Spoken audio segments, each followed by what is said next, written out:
A new information has emerged about the three constables who went missing and whose bodies were found in the river. A lot of questions have been asked concerning GPS location, cell phones, as well as cameras around. Something has emerged.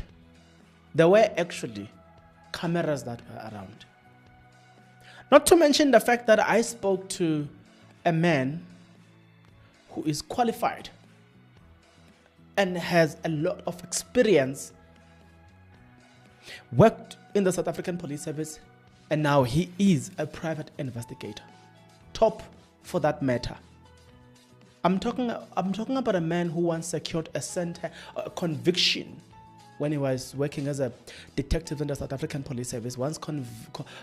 He once achieved a conviction in court where an individual was sentenced over 100 years.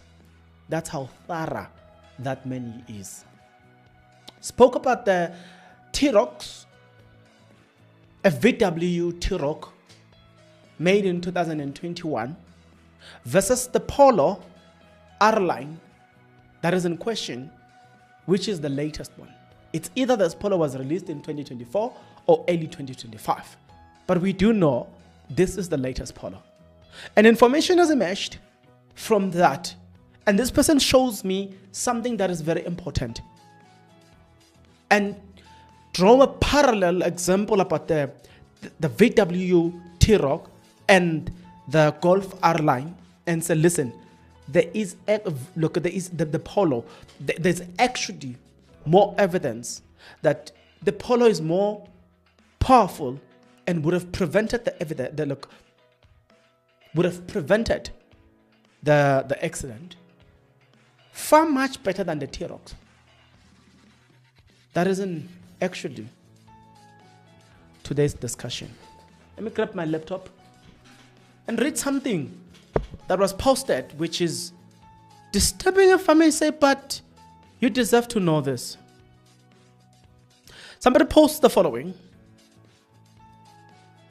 Plot.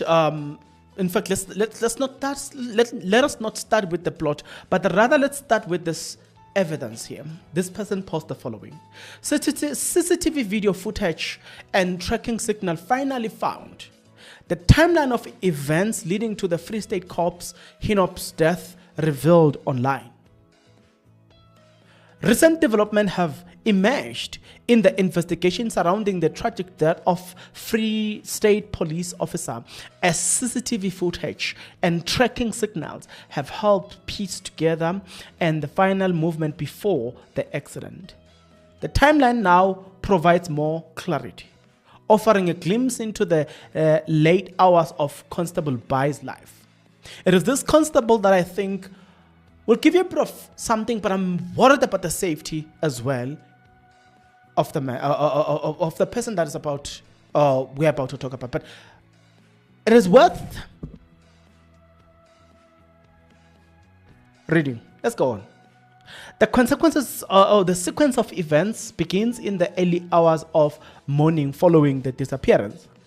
Approximately 2:00 a.m., Constable Bias and her unidentified companion were captured on CCTV at engine fuel station near Gramsmere Toll Plaza, just outside Johannesburg. The footage shows Bias stepping out of the vehicle dressed in a hoodie, seemingly due to heavy rain weather condition at the time.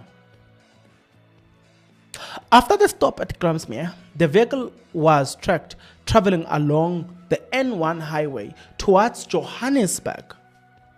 Traffic monitoring system recorded the car passing through the electronic tolls gantries, confirming its route into the city. The data from these countries has played a crucial role in reconstructing their path and narrowing down their timelines of event. Around the same time, Constable Bai sent her final known message to her husband. The message sent exactly at 2:00 a.m. marked as the last point of contact she will have with anyone before vanishing. The content of the message has not yet been disclosed publicly, but investigators have confirmed its significance in helping them understand the state of mind during the final hours. Following the toll, the vehicle was later detected near the Shell Ultra City service station in Midrand. It was at this location that cell phone signal from both Buys and her companion ceased. Investigators believe this may have been a critical turning point in the incident, as the complete loss of communication raises concern about what might have transpired thereafter. The disappearance of the officers prompted an immediate search and subsequent investigation, which led into the eventual discovery of Constable Bai's lifeless body near the Hinops River. Authorities are still working to determine the exact cause of death and the circumstances surrounding the accident. However, newly uncovered surveillance together and tracking data have been vital in narrowing down the window of time during which events occurred. Police officials have not yet released the identity of the person traveling with Buys, and investigations are ongoing. The family of Constable Buys have been informed of the developments and continue to receive support from the policing department during these difficult times. As authorities dive deep into the case, they urge the public to come forward with any additional information that may assist the investigation. Meanwhile, the nation watches closely, hoping for answers and justice in the wake of this heartbreaking loss. I'm going to take you from here. We will read something. There's something that we are yet to read. We'll come back and read that. We'll come back and talk about the cameras around the area, because he just said there were cameras that were picked up somewhere in Midrand. You know what I'm saying? So we'll come back to that. But now I want us to travel to a thinking of a professional. How does a professional look at this accident, and what does he has to say? We had a very long conversation about this. And this person said to me, a person that can answer this question is a person who made the car, the VW. Because, first of all, when these cars are made, they go through a test. That test tells you that if a car was to be involved in an accident of this nature, the impact, the size of everything, this will be the outcome. This is what the car will look like after the accident. So this person says, at this moment, a VW expert will do well because they will be able to break it down for you and make you understand. However, this is just the beginning of the questions. This person then says, we need to do a comparison with a T-Rox that was made in 2021. This person says, when you look at the car, everything is intact, right? The windows, especially the left-hand side of the Polo R line in question, the left-hand side here is the windows thereon are intact. And this person questions that and said, but how come? Then he says he looks at the fact that at some point he drove a car that is a T-Rox, 2021 T-Rox. Tells me a story that he's rushing somewhere in an airport, and then somebody cuts them. You know when another driver cuts you at a high, you are on a high speed, he's on a high speed, but this driver, he takes a wrong route. Realizing that, nope, this is a wrong route, he comes back and cuts this one. He says that a T-Roc made in 2021 applied the brake and stopped automatically because of the sensors. And what I want you to realize here is about the sensors in the car, what it does. So this person says, if I had to apply the brake myself, I would have been involved in that accident. But the car, because of the sensors, it sensed the other car and that there was going to be a collision. Then it applies the brakes before I could hit the car. That's number one. The person was like, the sensors on these cars are on another level. And he then confirms the theory that these cars have this sensor where if you're traveling at a high speed and then there is a pool of water, the sensor reduces the speed. He takes this car and says, listen, he was driving that very same car, and as he was approaching water, remember this is the one that we are talking about. It's a VW that was recently released, the one in question. And then you compare it with a 2021 VW, and it says, I've seen the car reducing the speed automatically. And then he takes me to this one and say, it's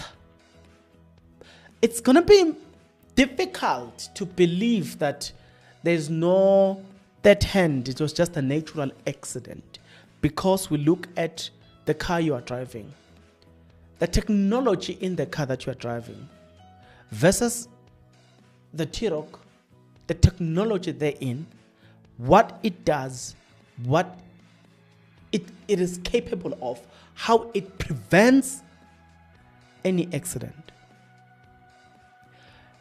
A T-Roc made in 2021 has better lane assistance than a Golf or a Polo Vivo released in 2024 or early 2025 if they release a car in 2022. But we do know it's the latest trend.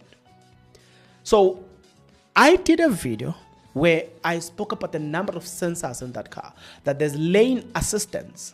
I myself, I wanted to buy Kia Sportage, the latest.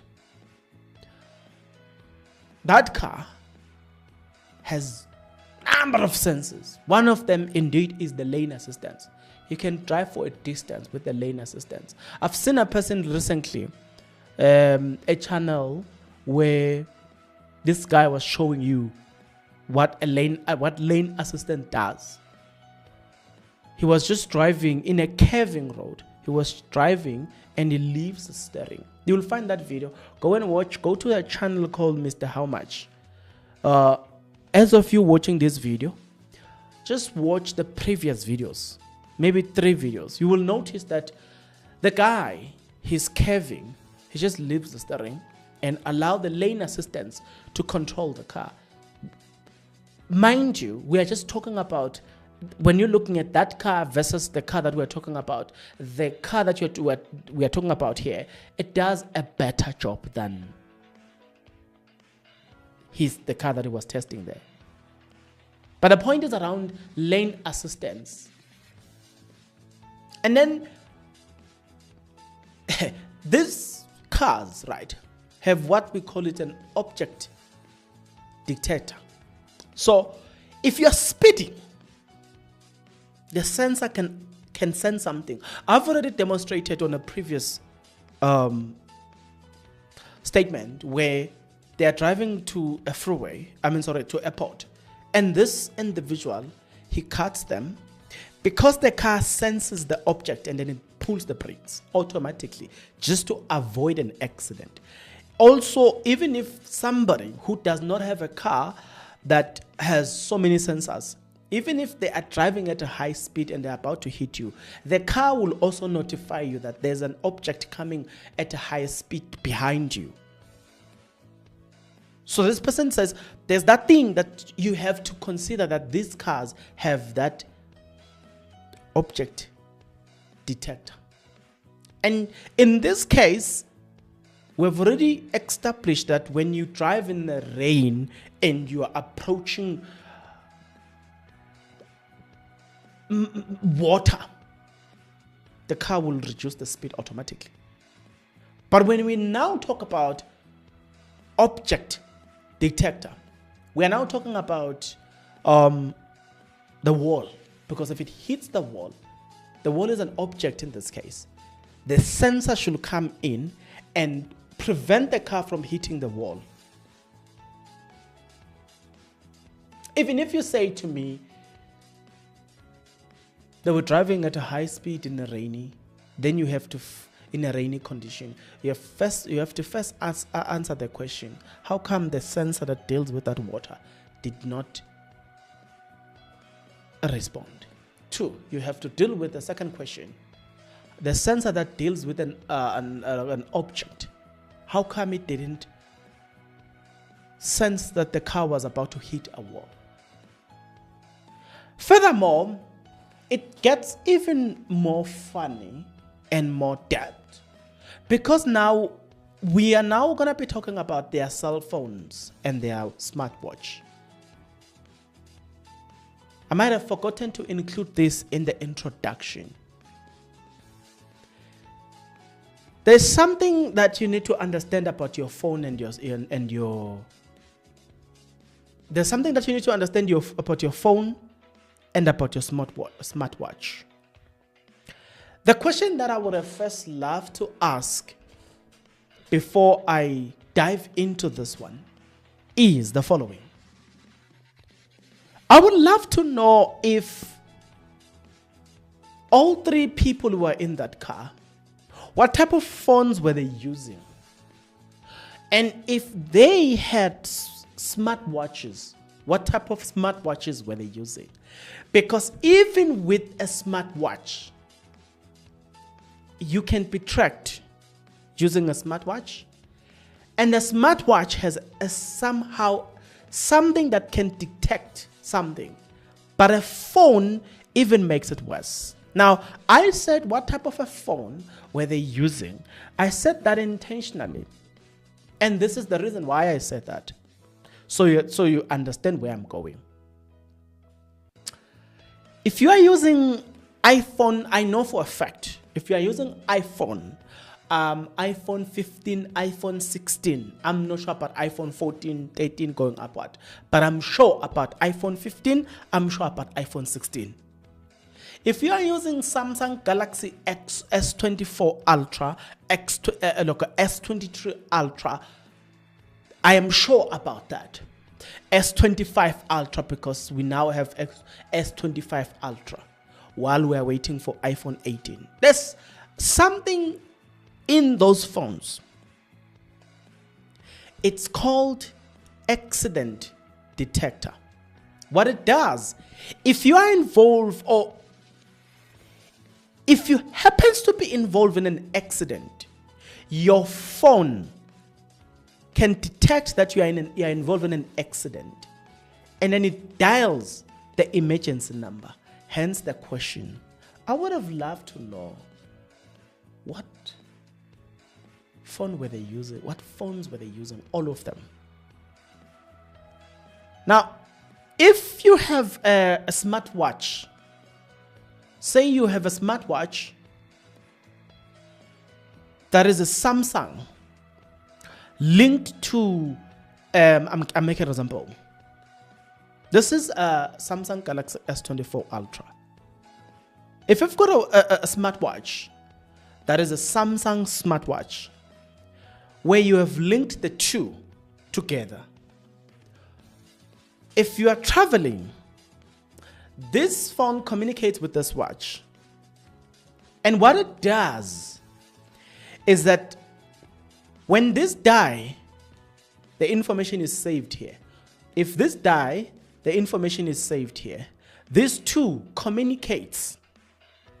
The question is, the question is, what type of devices were they using? Because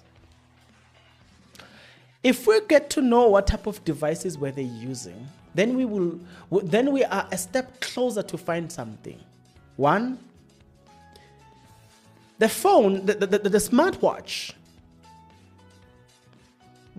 no matter the accident, the smartwatch must be found. No matter the water, the smartwatch must be found. And if we take the smartwatch, we open it, we put it in a system, it gives us the last details. We will know something. We spoke more about phone and how it works with the network. When you move from point A towards point B, this phone can detect that. I'm talking about signals.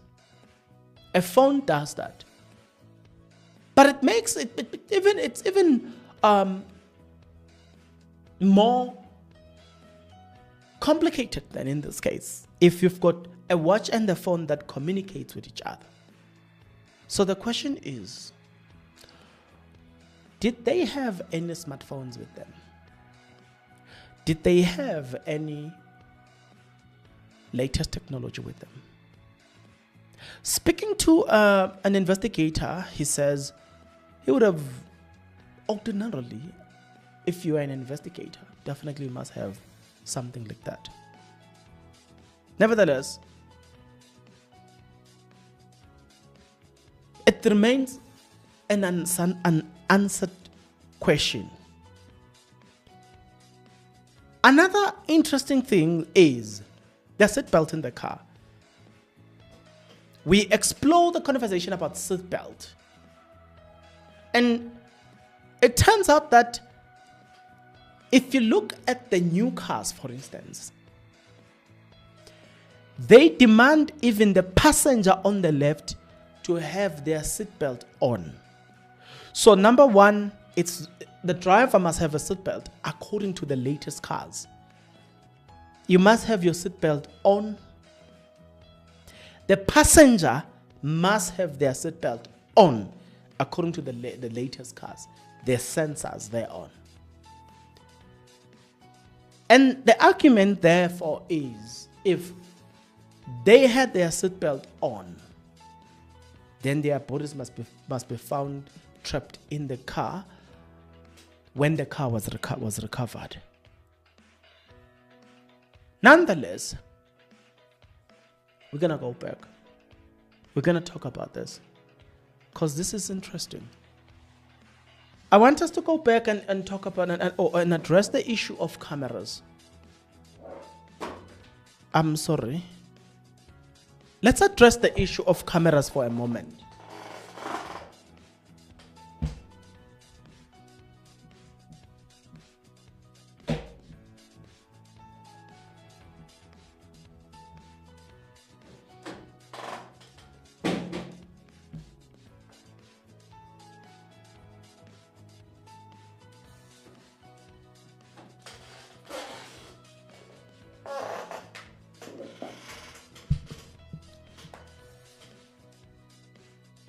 Questions were asked concerning cameras, and people were saying that, are there cameras around the area?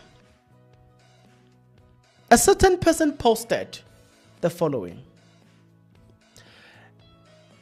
And this individual posted a billboard that is on that very same road and say, there's a camera there that we expect that it should have detected this individual or captured them, and it has since been confirmed that the cameras along the road were working.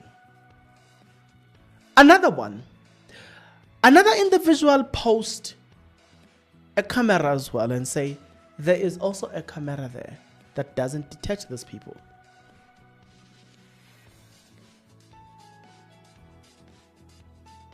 Questions are continue being asked about this thing.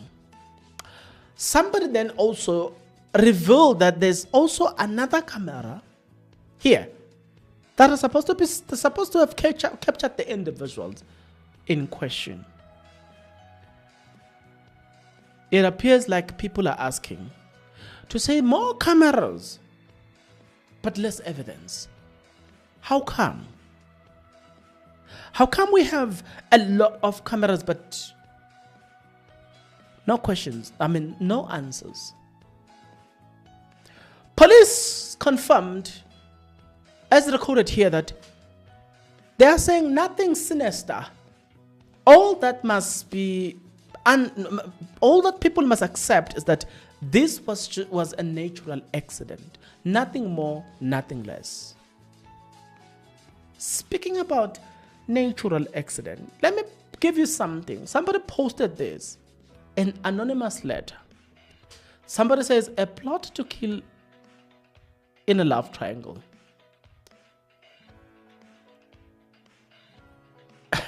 Surprisingly, the trio drove for approximately 8 to 10 kilometers without any signal before their car crash. Disappearance of Constable Linda Ebekulu and Buys, along with Constable Sinache, has revealed new details. Opposed to initial SAPS report, Sinache was not part of the deployment in Limpopo, but rather accompanied his boyfriend Linda and colleague Buy on the trip. According to witnesses, the trio was spotted at engine garage near Gramsmeer Toll Plaza, where Buys was seen exiting the car wearing a hoodie due to the rain. They then drove through the 3E toll on N1.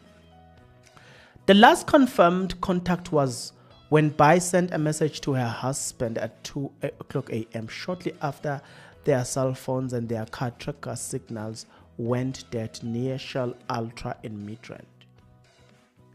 Surprisingly, we have already covered this, I'm sorry. My question is why their cell phone signal went off and their car tracker. This guy must tell the truth about 5 dead bodies and station commander and many more many more must tell the truth.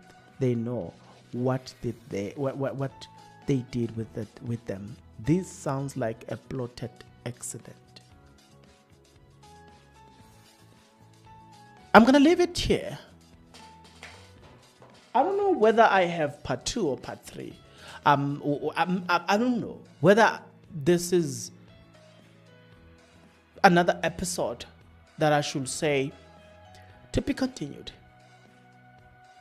By the look of things, everything is now dying down. It is a common thing in South Africa, you know. Everything is going to last for probably 7 to 14 days when something is trending, and then it will eventually die down. I guess the 10 for this case will die down unless something miraculous happens. But other than anything miraculous and anything worth of people's attention in order for this to trend, other than that, this is not going to make it. This is not going to trend again. Unless otherwise, I also come across an information worth your ears, I'm going to come back and give you more. But other than that, let me leave it here with the hope that we shall continue. Should any information, valuable for that matter, should any valuable information emerge, we will, and I will, definitely keep you posted. As of now, before I leave you, we're waiting for the funeral. The funeral, as of me talking to you, will be happening on the following dates. The first funeral is happening on the 8th of May 2025. The next funeral is happening on the 9th of May 2025. And the last one is happening on the 10th of May 2025. All of them same time, 9 to 11, 9 to 11, 9 to 11. Unless otherwise something important and something worth your ears emerge out of that, I'll definitely come back. and post it here. Answer the questions that have been asked. Tell me your thought and your opinion in the comment section below. I'll definitely see you guys on the next episode. But until then, please